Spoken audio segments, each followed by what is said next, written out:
Welcome back to 1876 Sports and Culture Podcast, a show focused on highlighting the illustrious Prairie View A&M University, the HBCU of Texas, by promoting SWAC and the HBCU experience, featuring your fellow PV Panthers, Roland Austin, Jay Cleasy, Big Mike Washington, three-time SWAC champ Gati Werema, former drum major HBCU band historian Shawnetta Haskell, and Al Williams, driving the show from the Hill.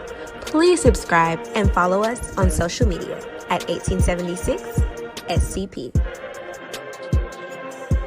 And don't forget, we do it for the culture.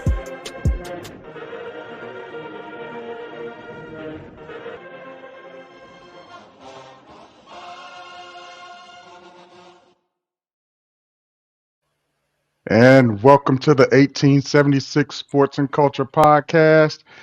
Oh man, so y'all seeing this on Tuesday, but we are recording this on Sunday. So we are in big time recovery mode. I had to go to the T, bruh. A time was had. I would just say it like that. A time was had. There was no disappointments from Homecoming 2023. None at all. Great times, great people, great fellowshipping. Yes. Great time. Great win. Yes. Never helps to get a win out the day. So absolutely.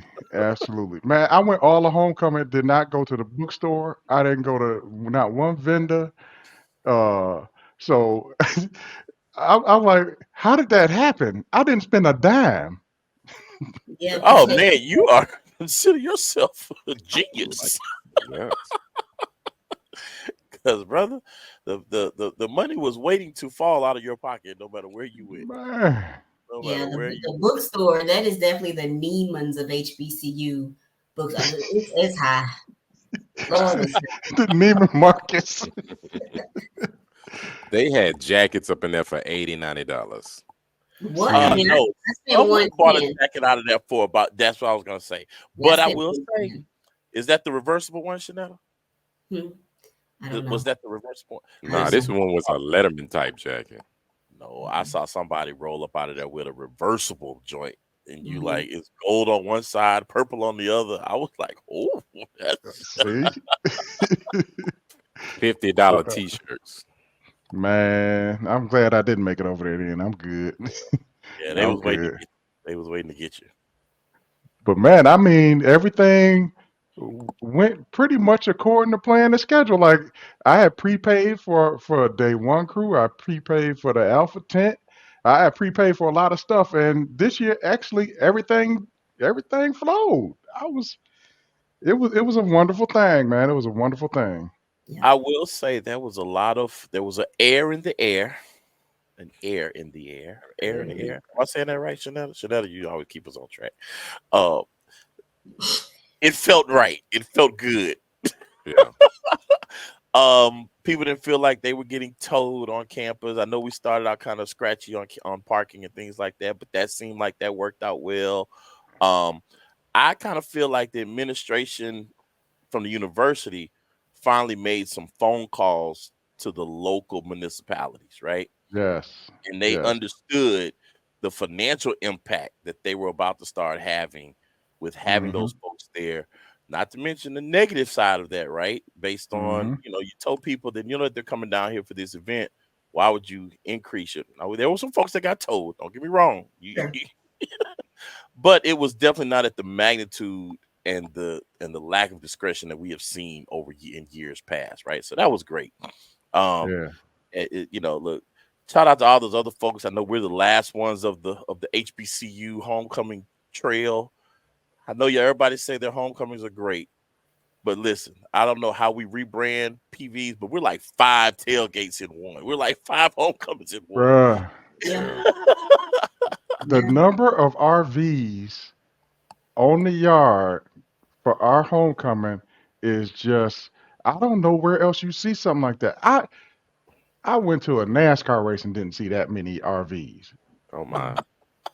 So we on another level with that.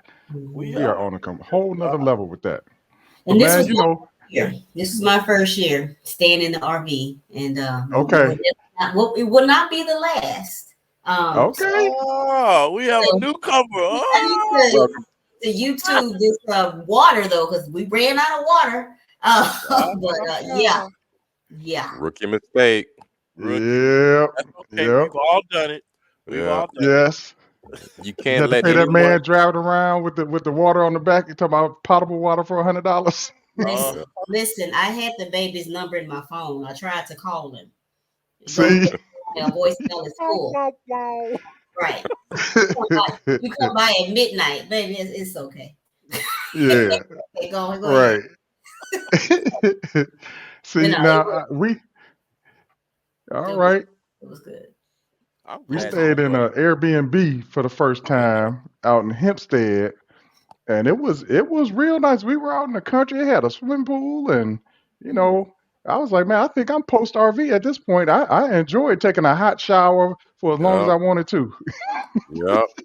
Warm water. You could use the bathroom and flush as many times as you wanted to. All right. Yeah, that was all right. So I think that Airbnb might be the lick from now on. Yeah, man, it's gonna be hard to turn around and go back to the RV life. That RV life is rough. Yeah, setting up tents and carpets and rugs and I'm The there. cleanup. I'm in it for the. No, I did. I will not lie. I did. I have a hotel room last night because I needed. You doubled up. That sleep-in shower felt like a spa habitat somewhere, but no. So that's yeah. I did not give up my room, but no, yeah. No. Okay. You learn real quick. Nah, buddy. We can't. Our water. You can't use the bathroom in here. No, sorry. Uh-huh. No, the We don't porta have johns any- are we don't right have over there. any- So Roland, I understand that we had to almost have to do a first 48 for a missing youngster. You know, sometimes they come out there and they think it's all fun and games, right? They all want to be PV until it's time to be productive. It is. I'm just trying to tell you. You gotta tell this story, man. You gotta tell it. I really, listen, man. The details are kind of fuzzy because I was working on probably about, I don't know, an hour of sleep in the last 48 hours. So, but the gist of it is, hey, fella got out there. He ventured off away from his friends that he came out there with. He wanted to kind of grow solo, and apparently he made connections. I won't say friends. He made connections in every tailgate area, right? And y'all P-Vites, y'all are friendly. Y'all are sharing. And you're like, Very hey, here you welcoming. go. And hey, here you go. And I think he had a hey, here you go too many. And, next thing you know, that brother was off the grid. The phone was pinging, though. The phone was pinging. Phone was pinging, but then I started getting, people start calling and they called me and they're like, hey, what's going on? Have you heard this? I'm like, no, I haven't heard anything. And so, it was a full APB went out. But I will say this, the best part of the story is, man, is that PV family showed up like PV family does. They saw the young brother in a bad position. They grabbed him, gave him a place to sit down and just kind of, hey, gather yourself, get yourself together. And by the time we found him, probably about, 4 a.m, they said, oh, yeah, this is who you was looking for? Yeah, we found him. He's been sitting right here. We just had look at, Auntie came out in a blanket and she said, yeah, he's just been sitting there sleeping. And so to me, it's unfortunate that it got there like that. I think people do come out and they kind of underestimate all of the dynamics that go along with PV's homecoming, right? We have a large campus, and you combine all that activity, all that walking, lack of hydration, you're going hard, so you got no sleep, and you throw anything of a fermented or alcoholic persuasion on top of that, and this down goes Frazier, buddy. You're not gonna win. But like I say, man, kudos to that young lady. I didn't get a chance to get her name, but you know what? It was all in great Prairie View Panther spirit and Panther love that young brother was taking care of. She didn't know him from Adam, and a situation that could have gone completely left ended up with a decent ending. Decent. Yeah, I don't know how he's gonna fare well with his mother, but he's a decent ending. And those of us, we'll just use our context clues to figure out what the hell you're talking about. But we like, yeah, you definitely protected the names and innocent in this. Hey man, I'm trying my best. Hey, the moral of the story is so this young man attends another HBCU. The moral of the story is it's different down here. Sure. Yes, but I'm proud of PV and our governance formations of who we are to each other. That they looked out for this baby, and he made it back to his mom in one piece. And I won't say standing up straight, but back in one piece. He made it back in one piece. Yeah. Yeah, Mama coming with the smoke though. Yeah. Oh yeah. Mama coming with the smoke. Hands being paid right now. I'll try to tell you. All right, man, let's take a quick break and come back and talk about this football game. 2nd and 5. First to the hole up the middle and breaks free. The 20, the 10. Touchdown Prairie View. And it is Tristan Wallace. See, I was hoping Mike was going to be on because Mike actually sat and paid attention to the whole game. I see what had happened was. They won. No, man. I have pulled up the stats. So we won. We did win. There was 38-14. I think looking through the stats, the key standout thing for me is, that secondary must have been listening to us for the past couple of weeks. Yeah. They allowed all of 1 yard passing. How's that possible?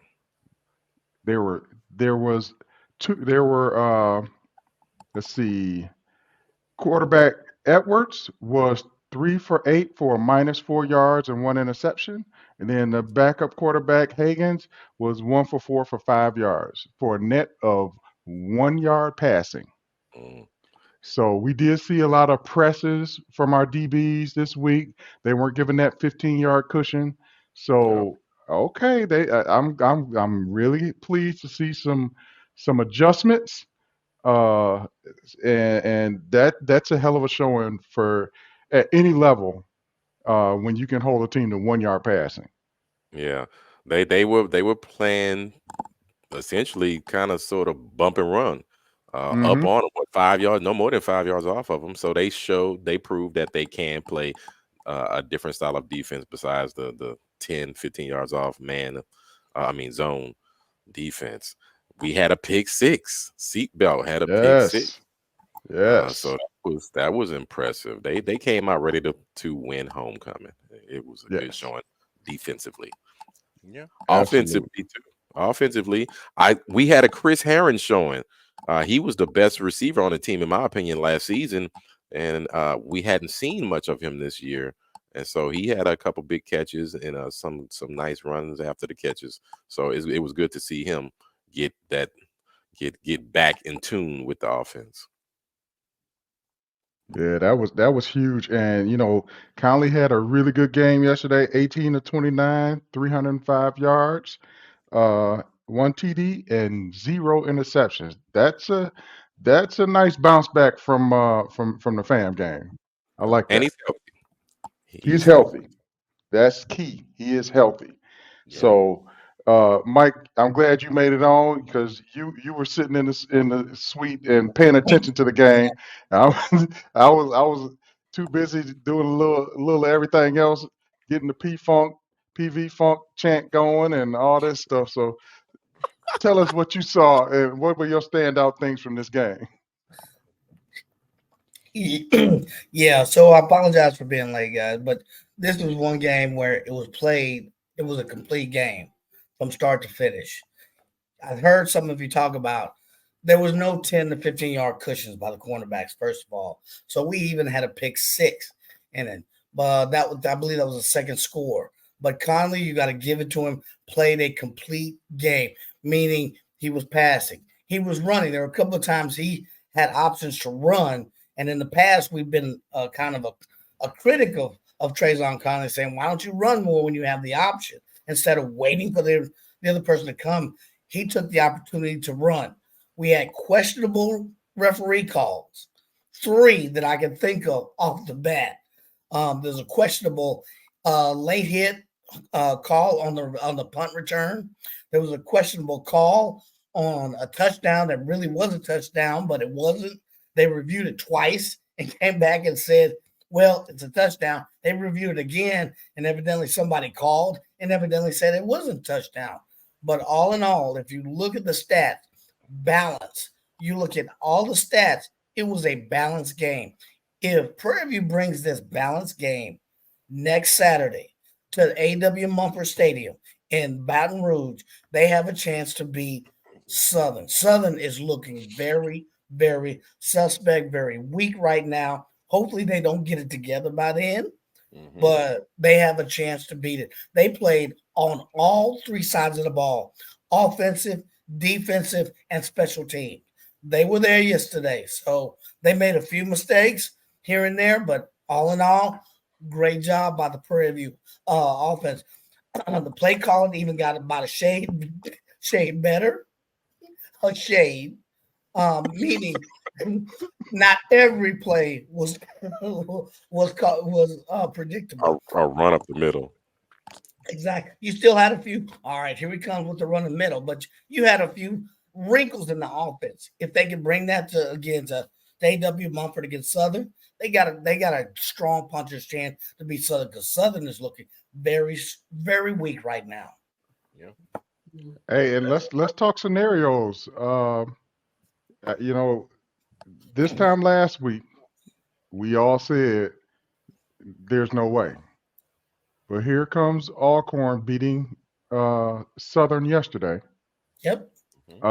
If we go to Baton Rouge next week and pull out a win, and then follow that by beating Alabama State, guess what? We win the ship, because we own the tiebreaker over both Southern and Alcorn in that case. But of course, I think you still need Alcorn to lose to Jackson State, right? Correct. Okay. And where's that game? So I think that's in Jackson. That's in Jackson. Okay. Yeah. So it could still play out. 2 teams you really don't want to play right now. Alcorn, thank goodness we played Alcorn. I'm sorry. Absolutely. Because nobody in the SWAC wants to play Alcorn. Aaron Allen, the quarterback, is looking probably like the second best coming of the quarterback in the SWAC besides Jeremy Musa and FAMU. You look at percentage, completion percentage. He's the best quarterback right now besides Jeremy Musa for FAMU. And then second mine, Alabama State. Low be it. We beat whatever Southern and then have to play Alabama State and beat Alabama State. The second team you don't want to play right now. Mm-hmm. Yeah, actually, it might be tougher to beat Alabama State than Southern right now, because Coach Robertson has those boys. They hungry, and that SWAC East is just loaded. And speaking of beatdowns, notice the Prairie View, but Southern took a beatdown at the hands of. I was watching that game in the suite. That wasn't even funny. It was Alcorn went there with a purpose. So Southern hadn't been playing well, but Alcorn went there with a purpose to beat them down. And the clippings read it was personal by one of the players. Wow. This was personal. So again, I'm glad we played Alcorn State when we did on the road early in the season, because right now that team and Alabama State are the teams you don't want to play right now. Yep, absolutely. Absolutely. All right, let's take a quick break and come back and talk about the band performance.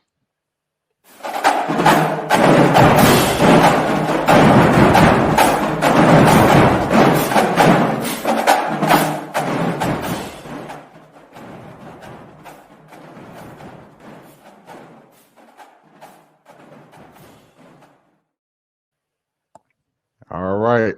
So, Shanetta, I truly enjoyed halftime. That show gave me everything I wanted. When the young man came out and sang Luther, Yes. I said, now we cooking with gas. Yes. Okay. Woo. I've been a staunch critic of Prairie View A&M halftime up to this point.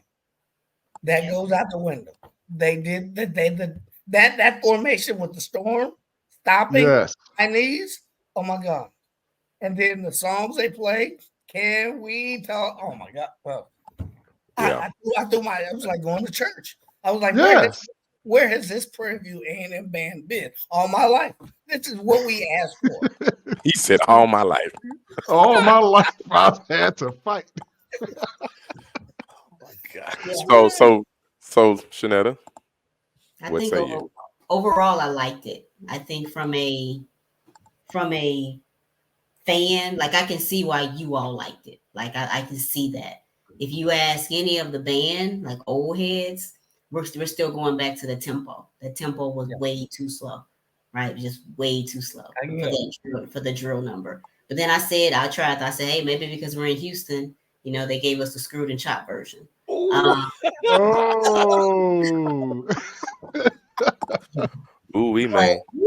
But I agree. I mean, I think the Can We Talk. So again, it goes back to what we've said they played the right song. What I would have loved to sing from a performance standout is Stop the Band, because the crowd was singing it, right? Yes. Stop for a minute. Yeah. When the choir director does this, just a little rum shot, and let the crowd, and then come back in, right? So you really engage the crowd there. So, but no, I did. I wish they would maybe not do it every show, but I really wish they would incorporate that Eye of the Storm more in their shows. I think we only see it once a year, and so it works. And even they gave us a ripple this time that I thought was it looked good. It looks especially from where you all was sitting in those suites. I'm sure it looked real good from that angle. Yeah. So again, that's the thing I've always said with this band. It's like that. Those are the things, because it's there. Someone knows those songs, right? Like you knew to play those songs. Why just save that for homecoming? Like we alums and fans of that genre of music, we come to other games. Yeah, we don't just come to homecoming. So no, I do. I think that. But one thing I will say we talk about we want that call and response, we want that engagement, but we don't even get engaged with what they do play. Yeah. So they're playing I'm So Glad. We know the words to that. We're just sitting there. Yeah. Like, so I was taking it all in to say, yes, what we ask of the band, what we ask of the atmosphere, but what are we giving to that? Something to work with, right? Because maybe if we did that, they would see, let's do more of that. Yep. So it's like I was really paying attention to that yesterday, and I was like, man, we are a boring fan base. I'll tell you, here's the part that got me. We are up in a suite. Yeah. Joe Clay has a drink in his hand with a cherry in it, and he yells over the top of the suite down to the crowd, y'all bougie. Y'all bougie and spoiled. I'm like, Joe, I don't think that argument's gonna work from where you're standing, bro. Yes. He yelled it loud too, and he yelled it loud like, y'all bougie. Can we cheer? Yeah. Because he got his old fashioned in his hand. I mean, but they knew, they were sitting on their hands. And so I never thought about that before. If the fan base isn't giving love back to the band, then how does the band know that's the music they want to hear? Right. Yeah, when they did play Make My Funk, the P-Funk, because Al was about to go crazy. I was on my way. I was en route. I had gotten to the top of the stairs and they started playing it, because I was going over to the band to say, hey, bro, it's third quarter. Can we get PV Funk? Can we get Swamp? To me, I would have played those in the first half because you keep everybody there. I would have liked them in the second quarter, but that was our opportunity to get engaged. Back to what Shanetta was saying, and we were silent. I don't know if we were used to it. I am watching the band perform, and I'm looking at the crowd, and as though we're watching Beethoven perform. Yes. We're Entertain waiting to applaud, and it was ridiculous. Not to mention, why are there 1 million people on the sideline? What is that? I've said what that. in the world is that? I don't know. Good question. I don't know. I think people they want that end zone tailgate, but we're not there yet.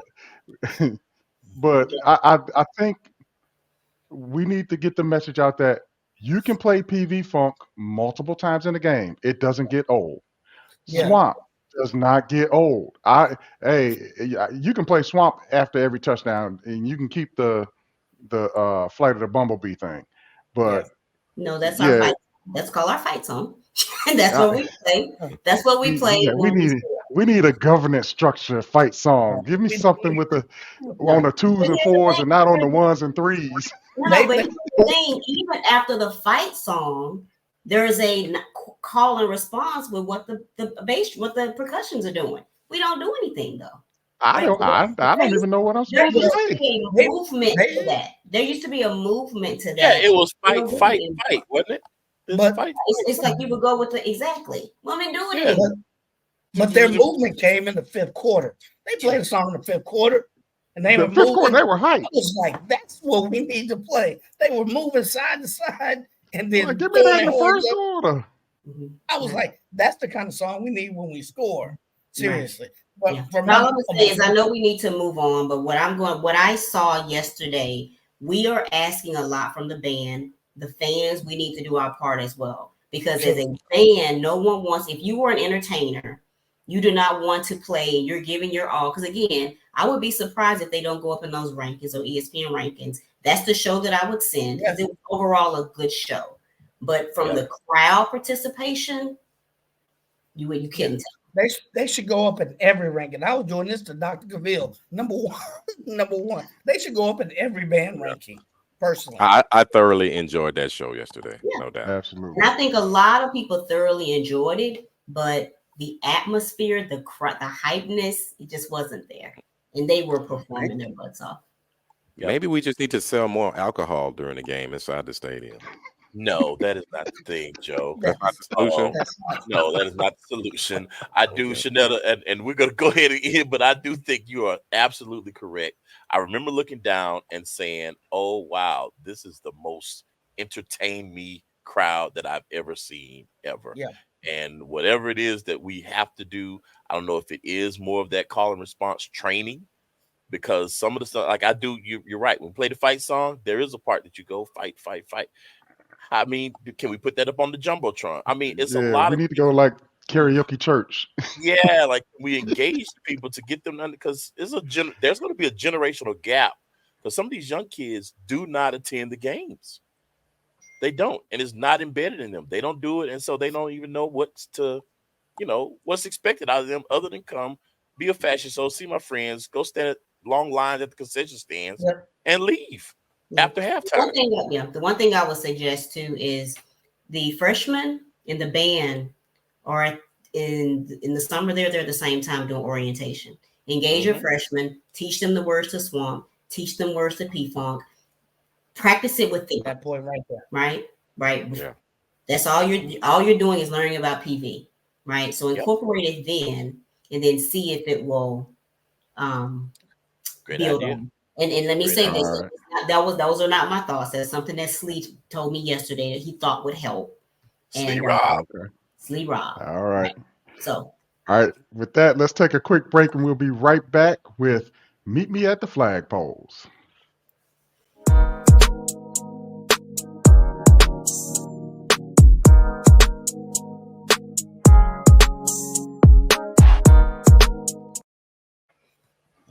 All right, friends and family, we've got a special guest with us today. We've got Anton Goff, our AD. What's going on, bro? Yeah, what's on? What's up, people? Good. Thanks right. for having me on here, man. I was sitting in the background a little bit and heard a little bit of band talk, and so I like what y'all talking about over there. All right. So you survived your first homecoming.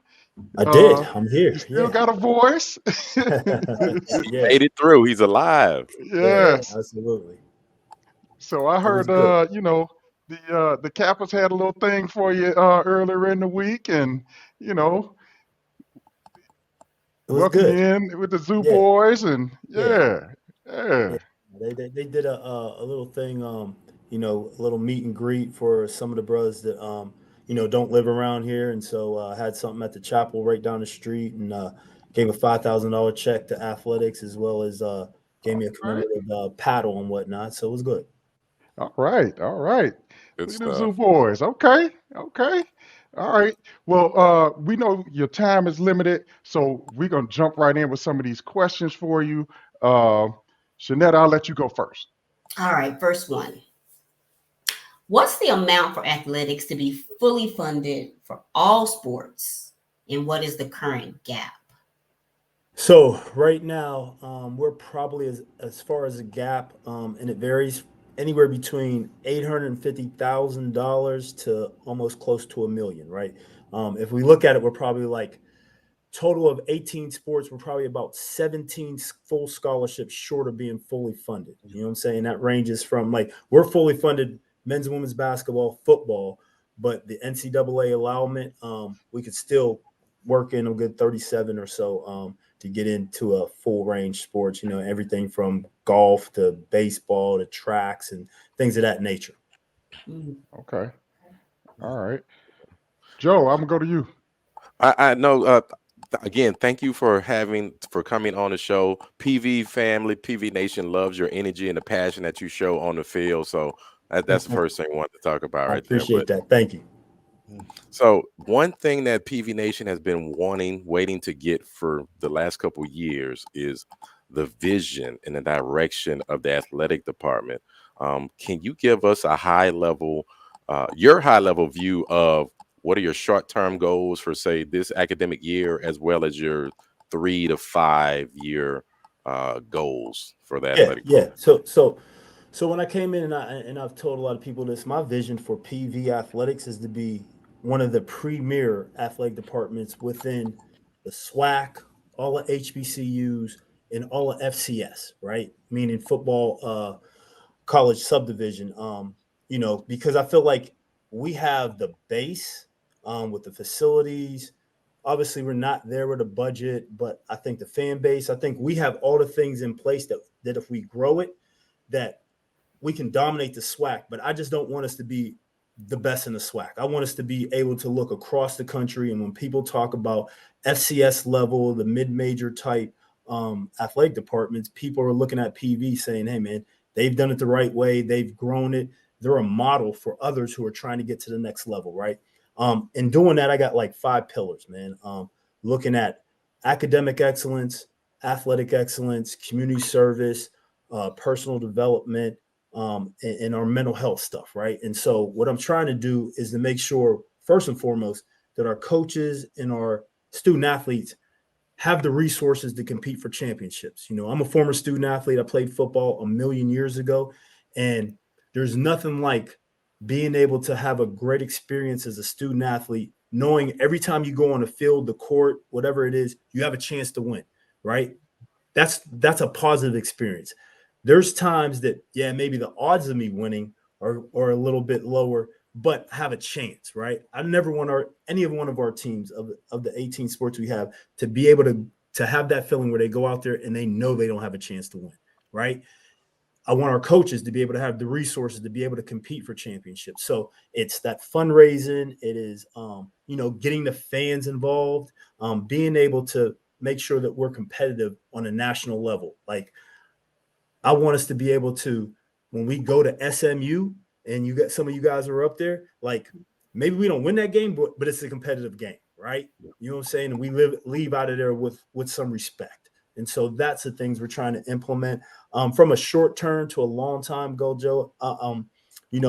We've got great facilities, but I tell people all the time, these facilities were built in 2016, 2017. If you don't do anything to upkeep them or upgrade them, people pass you up.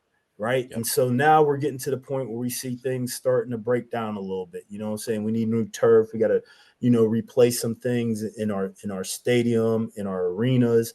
So I want to be able to upgrade our facilities. Short term, I'm trying, hopefully this year, I want to be able to resurface our tennis courts. I want to be able to turf our infield for our baseball team, new fencing for the baseball stadium, new fencing for our softball stadium, and move the fence back 5 feet. Like, I don't know if anybody knows this. When they built the softball field, it's short 5 feet of being able to host NCAA and conference championships, right? Yes. And when they found that out, the process was, well, if we move it 5 feet, now we also have to move the scoreboard. Well, that costs money. So it's been kicked down the road a little bit. I got it now. I want to manage that. I want to handle that. I don't want to kick it down the road for, another 5-10 years, or, I leave and then it's somebody else's problem. I want to make sure that I handle that. So I'm looking at that right now because we got a great softball team, and I want them to be able to host a SWAC championship if we're in a position for that. You know what I'm saying? So that's what I'm looking at right now. Long term, I would love to get an indoor practice facility on our campus, right? Ooh. Nobody else has that. Yeah. HBCU wise, not many have it on the FCS level. I've been places that have it, and it transforms your athletic department with the heat that we have here, the extreme weather, to be able to have an indoor practice facility where all 18 sports can use. And not only that, a place where the band can be, you know what I'm saying, indoors practicing in a great, because that's one of the issues that I've talked with Dr. Zachary. It's like, hey man, they have no place to practice inside. You know what I'm saying? Where they're not like in a classroom setting, you know what I'm saying, where classes are going on and things. So that is something that could also, that the band could benefit from. So long term, I would love to put that in place, and then also look at doing something with either the Baby Dome or a brand new arena. I mean, the Baby Dome's starting to age, and cost money to keep refurbishing, renovating it. So, and here you go. If you do something with a basketball arena to expand it where we can have graduation indoors, then that's something we can look at as well. So I'm thinking not just athletics, I'm thinking university as a whole. Love it. I don't know. When you start talking about touching the Baby Dome, you might get some pushback. I was gonna say that, man. I was like, ooh. I'm just gonna tear it down. Just play somewhere else. But yeah. You may have to define what touching the Baby Dome means. Yeah. Here's the deal, right? We've got land out there that we don't have to absolutely touch the Baby Dome, because you've got to do a cost analysis. It's probably cheaper to build something brand new somewhere else on campus, and the Baby Dome still stays there and serves as something, else. But when we're talking about having a convocation center and doing it big, we got to do it right. You know what I'm saying? And once again, we can't hold ourselves back on sentiment. You know what I'm saying? Yes. Amen. We've got to move this place to a place that we've never been, that some people may not have had the vision to see, and we've got to put that out there. You know what I'm saying? How great would it be to have graduation in May indoors? Yep. Wonderful. Not in 100-degree weather. Like, that's something that, people may or may not be thinking about, but that's something that I've seen that I'm thinking about, and we'll see where that goes. I'm right there with you, because my child graduated in May, and it was raining that day, so they had to move it indoors. So, I flew all the grandparents in, and we had to go into the other gym. They did not get to see him graduate. Yeah. So I'm feeling you on that one, 100%. Roland, go ahead. I'm sorry. No. I was just saying, man, it's funny because here on the show we have a resounding theme, right? And all of that is what you're saying in your 3 to 5 year, your short-term plan. All those things requires that gap being filled, and not just being filled, but also how do we extend to a surplus to even help facilitate some of those changes and some of those goals that you have. Before I get into what I do, this is one of the things that we do, right, is we promote ways that you can give. This barcode here goes directly to the 1876 Athletic Foundation, right? We're constantly promoting, saying give to that department, because it does have a lot of shortfalls, but it's also a lot of benefits associated with when that department wins.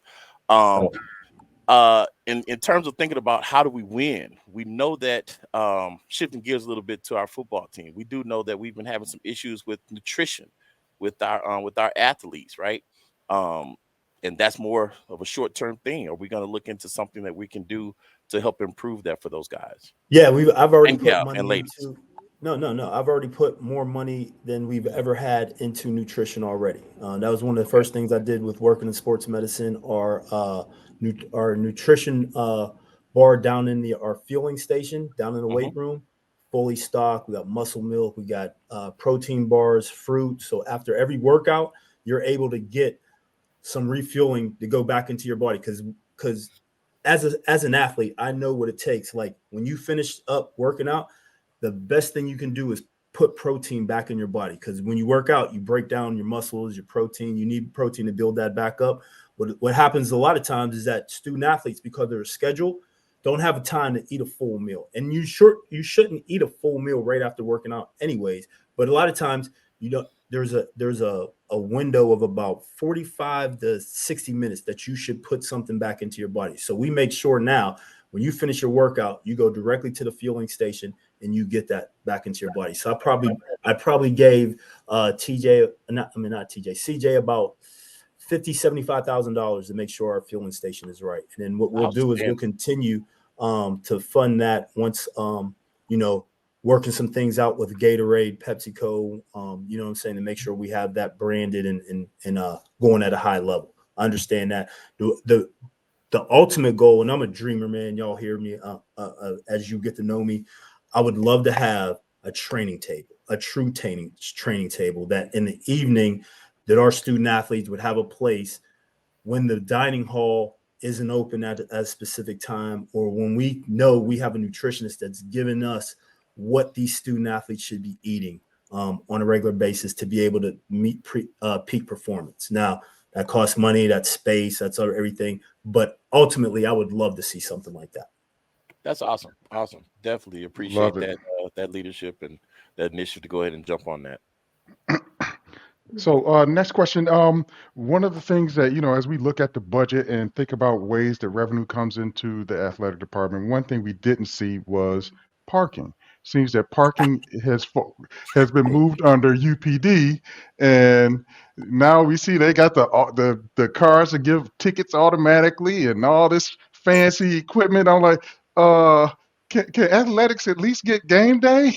Hey, listen, that was one of the first questions I asked when I was going through, just reviewing revenues and expenditures and everything. And I noticed that, we didn't get anything for parking. And so obviously I'm here 2 months, president's here 3-4 months. We've discussed that. I've had some conversations with CFO, with Chief Curry. Obviously we've got a new interim chief of police. And so when the season's over, we're going to start discussing something there, because realistically, obviously I want the revenue as much as I can get. Realistically though, if they turn parking over me right now, I don't have the personnel to run it, right? I'd have to farm it out to CSC or something like that. And so we've got to find the right model. I've never been anywhere else, and I haven't been to probably 10 schools or whatever that I've worked. I've never seen a model where athletics didn't get some portion of the revenue in game day parking, right? So I'm with you with that. And here's the other thing, right? I don't have parking, but I get every call about parking, right? Yeah, I'm talking people have found out my cell phone and have called me and say, hey, so-and-so can't get on campus. Campus police said they're too late for this or this. And I'm like, ma'am, sir, I don't have any control over that. And then they're like, what are you talking about, AD? Like, this is your event. And I'm like, listen, so I get it. So my thing is, if I'm going to get the calls, at least let me get a couple dollars, right? So I get it. I hear it. And we talked with on Friday, I did a presentation, president and myself did presentations to the National Alumni Association. And we talked about, hey, we hear it. We'll talk more about this. So hopefully next year we'll have a solidified plan where athletics is getting some of that revenue. Absolutely. Yeah. If you need a pressure campaign, we are right behind you, and we will push feel you. wherever. I appreciate that. All right, we'll go to you next, Mike. All right, thanks. And again, it's good having you hearing some of your candid answers to some of these questions. So please forgive me. I still have some of my homecoming voice in it, so I'm trying to get past it. All good. It's all good. As you know, we're in this day and age of the transfer portal. And speaking not only in terms of football, but all sports, you're looking at academic compliance as well. So what are some of the challenges with getting transfer portals in, but getting them eligible, maintaining eligibility, and what are some possible solutions you're looking at? Yeah, so the landscape of college athletics has changed rapidly over, I would say, the last 5 to 7 years, right? When I first started in this business, transfers were here and there, right? You know what I'm saying? Because when you transferred, especially on the football, men's and women's basketball, you had to sit out a year. So not everybody transferred. Nobody wanted to sit out that year, right? When they opened the floodgates with the transfer portal, not many people were ready for it, right? And it's not just getting them in, it's keeping your kids as well, right? You have a team that is doing well. Next thing you know, half that team is gone because a bigger team has come and stolen them, right? So you're fighting the transfer portal on different ends, right? You're fighting to get kids in because we want to recruit the best possible student athlete. But we're also fighting those bigger schools off to try to keep what we got going on, because it's not good for anybody to have half your roster turnover every year. And because now you don't know who you're going to have, who you're going to need to develop. And it's hard to develop chemistry. It's hard to develop a culture, right? When your team is just turning over everyone. So one of the things now, we've got so many transfer people coming in. I've engaged with this company called Honest Game, and it's a sponsored group that deals with looking at transcripts, trying to give you the outlook of what transfers in, what doesn't transfer in. So then we can give them advice coming from either their 4-year school or their 2-year school, because there's so many different rules and what you need to be a qualifier at the Division I level and to be eligible here at PV, right? And you can have 90 credits, right? But maybe only 45 of them are transferable into PV. So you may or may not be able to make that up during the summertime. And I'm using 45 as an extreme deal. Sometimes it's like you need 10 credits. And so where are you going to find those 10 credits between end of spring and the beginning of fall? Sometimes you can find them here at PV, and then we have to make sure that we're funding summer school, or sometimes you have to go online somewhere and find them, but make sure that they transfer into PV, because you could take 10 credits somewhere else and they not transfer in, and now you're still 10 credits short and you're ineligible to start that semester. And so, I think engaging with Honest Game right now, but I also had a meeting with our compliance, our academics, and our registrar to try to streamline what we're doing, right? I've got an academic background. I've done enough academic support compliance to be a little dangerous, right? You know what I'm saying? So I can go in there and talk a little bit about like, hey, this is what we should be doing, but obviously I don't have time to do all that. So I'm just trying to get all parties together and try to get us to be able to streamline, because at the end of the day, when a coach brings a transcript, he just needs to know if the kid can make it in or not, right? Yep. We already know if the kid can play or not, because obviously the coach is recruiting him. But is he or is she going to be eligible here? And if not, then I need to no longer recruit that individual. Or if they need to do some things, I need to know exactly what they need to do so they can be eligible on that first day of competition. So we're working on that. That's one of my specialties. I've been in charge of compliance and academics at some Power 5, so I kind of know what they do. And so, like I said, I'm dangerous enough to know a little bit, you know what I'm saying, to try to help us out and to move us into a different direction, to be just more efficient with it. So we're not waiting. It's one of the worst things is for a coach to be waiting on an evaluation of a transcript, right? Because now the student athlete, if they're good enough, they're being recruited by others, right? Yep. And so if they really want to come here, they're in a standstill spot of, man, I don't know if I'm going to be eligible at PV. And then it gets to a point where it's like, hey, I need to make a decision. And so now PV hasn't gotten back to me, so I need to go to Stephen F. Austin or wherever, you know what I'm saying? And so, we don't want to lose out on quality student athletes. Yep. Absolutely. Yep. Thank you very much. Shanette, I'll give you the last question. All right. So do you have any plans to nurture or establish relationships with PV athletic support groups? Absolutely. That's why I'm on this right now. You know what I'm saying? There we go. You know, hey, listen, as soon as Joe hit us up, I was like, yeah, I'll go on there. Like, no hesitation. But yeah, like for me, it's important to have a connection to alumni. It's important to communicate with alumni, right? And I want to be able to have candid conversations with alumni. Like I tell people all the time, I'm built for this. Like, I'm not scared of the tough question, because if I don't have an answer, I'll just be like, hey, I don't have an answer. And I don't have to be the smartest guy in the room. Like, somebody comes up with a great idea, I'll be like, hey, that's a great idea. Let's try to implement that. Or if somebody comes up with a great idea and I know we can't implement it for some reason or another, I don't have a problem with saying, hey, that's a great idea, but we can't do it because, one, either it's a funding issue or it's an NCAA issue, or it could be a PV system issue, right? I don't know. But like, those things to me are really important. I know there's always different rumors out there on social media, and I'm not on a lot of social media things, right? And so, you know, when it comes to me, sometimes I just laugh, right? And I'm like, man, I don't know how that one got out there, you know, but other things are like, oh, I got you. Like, that's a legit question, like the parking question, right?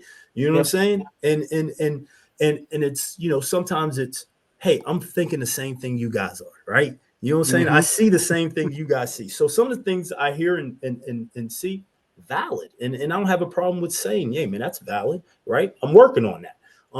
The other thing is, you know, I just met with a week and a half ago with the Panther Support Network, some of the Panther backers, Panther Club, like making sure I'm engaging with those guys. You know, I went by the tailgates, you know what I'm saying, to see the guys who won championships long ago. I went to the 50th anniversary class and thanked each one of those individually and congratulated each one of those individuals on being a 50-year anniversary, right? So it's important to me to have a relationship with our alums. Some of the things I'm thinking about doing in 2024 is having a maybe every other month Ask the AD deal, right? Where people can send in their questions, right? And then I can record a response and then send it out to everybody. You know what I'm saying? Ask the AD, you send your questions in, I answer your questions, and now you get it from the horse's mouth, right? You know, I had somebody walk up to me like, hey, I can't believe we're 6 football coaches short on the staff. I'm like, where do you hear that at? 6 football coaches? Like, so all of a sudden I was like, we got 10, so I would have 16. Like, they're like, I didn't know we had 10 full-time coaches. I'm like, yeah, we do. But my thing is, I was like, you know, and I told her, I said, I'm not trying to be funny, but if you can put that on social media, you could also look at pvpanthers.com and count our coaches, right? Yes. I said, but it's all good. It's all good, right? And I just laughed and we chuckled. Guy shook my hand, dapped me up. He's like, thanks for answering my question, AD. He's like, no other AD would answer a question I had. I was like, well, new era, whatever. I'm not like anything that happened before August 28th, 2023. I ain't had no control over, right? Right. You know what I'm saying?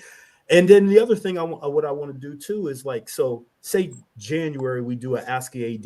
February, I want to do a almost like a State of the Union of athletics, right? Put it out there like, hey, this is what we did in the fall. This is what we got coming up, you know, as far as basketball season, bowling, whatever. This is what we're looking to do. Any fundraising campaigns, when I push out, I'm a sooner or later get this, you know, corporate sponsorship package together. I want to be able to push that out, right? You know what I'm saying? Like, hey, if you want something in the stadium, if you want signage, if you want videos, this is what it costs, right? And be able to go back and forth. So that way I'm communicating on a regular basis, right? You know, I see you guys at games. I see other alums at games. I don't have time enough to talk to every single alum when I see him. You know, I got some people like, hey, man, I need to spend more time with you. And I'd love to spend more time with you too. But like, I'm working. Like, I don't even really get to see the games, right? You know what I'm saying? I just happen to look up every once in a while what the score is because I'm running around. You know, game day, I might have like a couple minutes to talk to some alums at a tailgate, but I'm also running to different meetings and doing other things. So, you know, I want to try to spend as much as I can with all of our alums. And that's the one way I know how to do it. Like, to be able to just put my message out to alums, have everybody understand where I'm trying to go, because every dream, every objective, every vision I have, I can't do this by myself, right? I'm gonna need help, right? I need help from the university. I need help from alums. I need help from corporate. I need help from the community. Like, we got to do this together. And so the only way I know how to do it is to be able to communicate back and forth and be honest and transparent about it, right? You know what I'm saying? Not everything I do, everybody's going to love, but at least they'll know why I'm doing it. And that's a start. Absolutely. Well, Brother Goff, we sure appreciate you taking the time with us here today. Anytime, man. This has been Anytime. a great interview. You have an open invitation whenever you want to come back. All you got to do is say the word, bro, and we got you. So great interview. Thanks for joining. And we're going to take a quick break and be right back with the We Ready shout-outs.